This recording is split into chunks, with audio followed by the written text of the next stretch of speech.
జగన్నాథగిరి గురుకుల పాఠశాలకు సంబంధించి మైనర్ బాలిక అత్యాచారానికి గురైంది. దానికి సంబంధించి ప్రస్తుతం ఇన్ఛార్జ్ ప్రిన్సిపల్గా వ్యవహరించిన ఆ రోజు ఇన్ఛార్జ్ ప్రిన్సిపల్గా వ్యవహరించిన మేడం జ్యోతి అయితే మనతో ఉన్నారు. మాట్లాడే ప్రయత్నం చేద్దాం. మేడం చెప్పండి, అసలు ఆ రోజు ఏం జరిగింది, మీ దృష్టికి వచ్చిన విషయం ఏంటి? సార్, మా ప్రిన్సిపల్ మేడం గారు వచ్చి సిహెచ్ హేమలత గారు సార్. నేను ఇక్కడ పీజీటీ ఇంగ్లీష్ టీచర్గా గత 2 నెలలుగా ట్రాన్స్ఫర్లో ఇక్కడికి వచ్చున్నాను సార్. మేడం గారు ఎమర్జెన్సీ పర్పస్లో వాళ్ళ నాన్నగారు ఐసీలో ఉన్నారని చెప్పేసి లీవ్ పెట్టి వెళ్ళారు.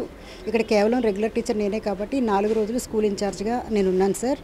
ఇన్ఛార్జ్గా ఉండడం వల్ల నేను 24/7 ఇక్కడ అందుబాటులోనే ఉన్నాను. రాత్రి 9 వరకు ఉన్నాను. అయితే 21వ తారీఖున ఏం జరిగిందంటే వి సూర్యనారాయణమ్మ అని మేడం గారు పీజీటీ మ్యాథమెటిక్స్గా మాకు స్కూల్లో పనిచేస్తున్నారు. ఆమె 8వ తరగతి హౌస్ టీచర్గా కూడా పనిచేస్తున్నారు. యాజ్ పర్ స్కూల్ రూల్స్ ప్రకారము ఒక పాపని పంపించారంటే గంట లేదా 2 గంటల పర్మిషన్ అయితే హౌస్ టీచర్ గారు వచ్చిన వాళ్ళ పేరెంట్స్ అవునా కాదా కన్ఫర్మ్ చేసుకుని సంతకం చేసి పంపిస్తారు సార్. పాప సైన్ తీసుకుంటారు, లెటర్ తీసుకుంటారు, ఫోన్ నెంబర్ అన్నీ వేసుకుంటారు. అదైతే ప్రొఫార్మా సార్. ఆ ప్రకారమే మేడం గారు ఆ పాపని పంపించారు సార్. పంపించిన విషయం అప్పుడు మీకు ఇంటిమేషన్ చేశారా? అంటే ఇన్సిడెంట్ జరిగిన తర్వాత కాకుండా ఆ రోజు మీకు పర్టికులర్గా మేడం పలానా పాపను పంపించాము, పర్మిషన్ ఇచ్చామని చెప్పారా? సార్, ఆ పాప వెళ్ళి వచ్చేసిన తర్వాత 2 గంటలకైతే నాకు మేడం వచ్చి ఇలా పంపించాను మేడం, పాప వచ్చేసింది అని చెప్పారు. పంపించడానికి ముందైతే నాకు ఈ విషయం తెలియదు సార్. మేడం గారికి అది యాజ్ ఏ హౌస్ టీచర్గా వాళ్ళ పేరెంట్స్ ఎవరు, లోక పేరెంట్ వాళ్ళే కాబట్టి వాళ్ళ పేరెంట్స్ ఎవరు అనేది అవగాహన ఉంటుంది. మేడం కూడా అతన్ని 2-3 సార్లు గేట్ దగ్గర చూసారంట, ఒకసారి మాట్లాడారంట. ఆ పాప కూడా స్వయంగా వచ్చిన వ్యక్తి మా తాత అని చెప్పిందంట సార్. అదే కాకుండా మేడం గారు చెప్తుంది ఏమంటే గత కొన్ని రోజుల కిందట అంటే హాలిడేస్ ముందులో ఆ అమ్మాయి టైఫాయిడ్ ఫీవర్తో బాధపడుతూ ఉంది. సో ఆ అమ్మాయి బ్లడ్ ఇన్ఫెక్షన్ ఉంది, నేను ఇంజెక్షన్స్ చేయించడానికి తీసుకెళ్తానని ఆ తాతగారని చెప్పిన వ్యక్తే మేడం దగ్గరికి వచ్చి అడిగాడంట. పాప కూడా వచ్చింది.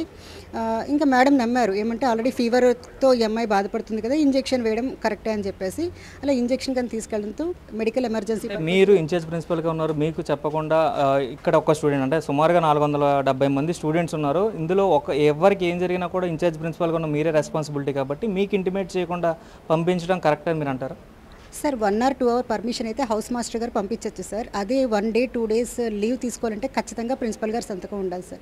మేడం కూడా యాజ్ పర్ రూల్ ప్రకారం లెటర్ రాయించుకుని పాపే తన తాతగారని చెప్పి తను లెటర్ రాసి పాప సంతకం పెట్టి వచ్చిన వ్యక్తితో సంతకం పెట్టుకుని మేడం గారు లెటర్ దగ్గర పెట్టుకుని ఆ పాపను పంపించడం జరిగింది సార్. ఇది చూసుకోవచ్చు. అయితే ఇక్కడ ఎవరైతే హౌస్ టీచర్గా వ్యవహరిస్తున్నారో నారాయణమ్మ కూడా మనతో ఉన్నారు. మేడం చెప్పండి, అసలు ఆ రోజు ఏం జరిగింది? తాత అని చెప్పి ఆయన లోపలికి మీ దగ్గర దాకా వచ్చారా? అసలు ఏం చెప్పారు? నా దగ్గర వరకు వచ్చారు సార్. నేను 6th అవర్ 5th క్లాస్లో ఉన్నాను సార్. నేను క్లాస్ తీసుకున్న సమయంలోనే అమ్మాయిని తీసుకొచ్చింది సార్ ఆ తాతనే.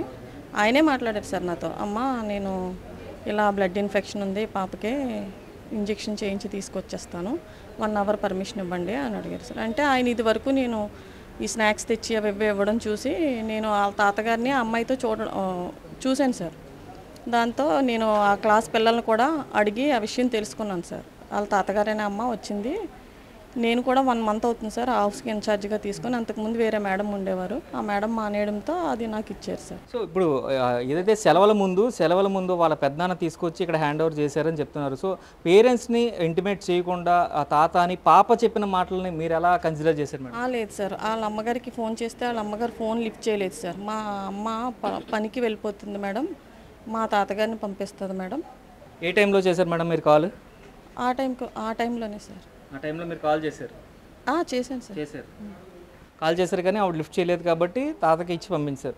సో లిఫ్ట్ చేయలేదు కాబట్టి మీరు హోల్డ్ చేయడం అలాంటి ప్రయత్నం ఏం చేయలేదా? అంటే అంతకు ముందు కూడా అంతకుముందు మీరు లేరు కదా మేడం, అంతకుముందు మీరు వచ్చే 4 రోజులు అయింది ఇన్ఛార్జ్గా అంటున్నారు, అంతకుముందు మీరు లేరు కదా. సో అంతకుముందు వెళ్ళినట్టు మీకు తెలుసా? చూశాను సార్. చూశారు? ఆ అమ్మాయి వెళ్ళడం చూడలేదు సార్, ఆ అమ్మాయికి వచ్చి స్నాక్స్ ఇవ్వడం అవన్నీ చూడడంతో. అంటే ఎన్ని రోజుల క్రితం వచ్చి స్నాక్స్ ఇచ్చారండి? అంటే హాలిడేస్ ముందా, హాలిడేస్ తర్వాత? అది నాకు అంతగా ఐడియా లేదు sir. Holidays before, Dasara holidays before sir.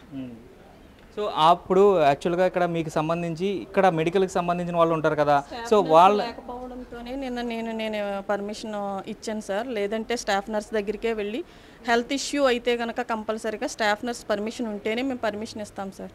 Staff nurse నిన్న లీవ్ ఉండడం. స్టాఫ్ నర్స్ లేకపోవడంతో మీరు పంపించారు అంటున్నారు కదా, స్టాఫ్ నర్స్ లేకపోవడంతో మీరు ఈ అమ్మాయికి ఆల్రెడీ టైఫాయిడ్ ఉంది అని చెప్పి మీకు వెరిఫై అయ్యింది అంటున్నారు. సో మీరు ఒకసారి ఎందుకు కన్సిడర్ చేయకుండా డైరెక్ట్గా ఆయనకి ఇచ్చి పంపించారు? అమ్మాయి టైఫాయిడ్ అని చెప్పి వచ్చినప్పుడే మేడం నేను 4 ఇంజెక్షన్స్ చేయించుకోవాలి, 4 ఇంజెక్షన్స్ చేయించుకోవాలని నాకు ముందే చెప్పింది సార్. అప్పుడు నేను క్లాస్ ఏ డేట్లో చెప్పింది మేడం?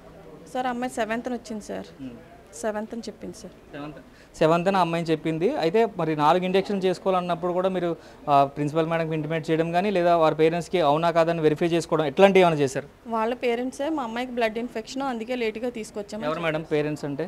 అంటే వచ్చిన పెద్దనానా లేకపోతే వాళ్ళ మదర్ చెప్పారా? వాళ్ళ మదర్ అంటే వాళ్ళ పిన్ని గారికి ఫోన్ చేసాం సార్, ఇంకా పంపించలేదు ఏంటి అనేసి. అప్పుడు ఆమె చెప్పింది సార్ ఆవిడ ఫోన్లో. సో ఇక్కడ స్టాఫ్ నర్స్ లేకపోవడం వల్లే మీరు తాతకి ఇచ్చి పంపించాల్సి వచ్చిందంటారా? అవును సార్, అవును సార్, అంతే. ఉంటే ఆమె చూసుకొని ఇంజెక్షన్ ఏంటి అనేసి ఇది. అంటే ఇప్పుడు అంటే ఇక్కడ అందరూ ప్యానిక్ అయ్యేది ఏంటంటే పేరెంట్స్ అందరూ కూడా తమ పిల్లలు ఏమి చెప్తే అది నమ్మి టీచర్స్ పంపించేస్తారా బయటికి, అంటే అక్కడ ఉన్నా కూడా సెక్యూరిటీ లేదా అనేది ఒక ప్రశ్న అయితే ఉత్పన్నం అవుతుంది మేడం. ఎందుకంటే అంటే తాత వరుస అవుతాడు అని ఆమె చెప్పింది తప్ప ఎటువంటి ఆధారాలు లేవు కదా, మీ దగ్గర ఉన్న రికార్డ్స్ కూడా మీరు వెరిఫై చేయలేదు. సో ఎవరి పేరెంట్స్ అని ఆమె తల్లి కూడా ఫోన్ లిఫ్ట్ చేయలేదు, అయినా సరే మీరు పంపించారు. సో ఆ అమ్మాయి నిజంగా అత్యాచారానికి గురైంది, నిజంగా హత్యకు గురైతే పరిస్థితి ఏంటి మేడం?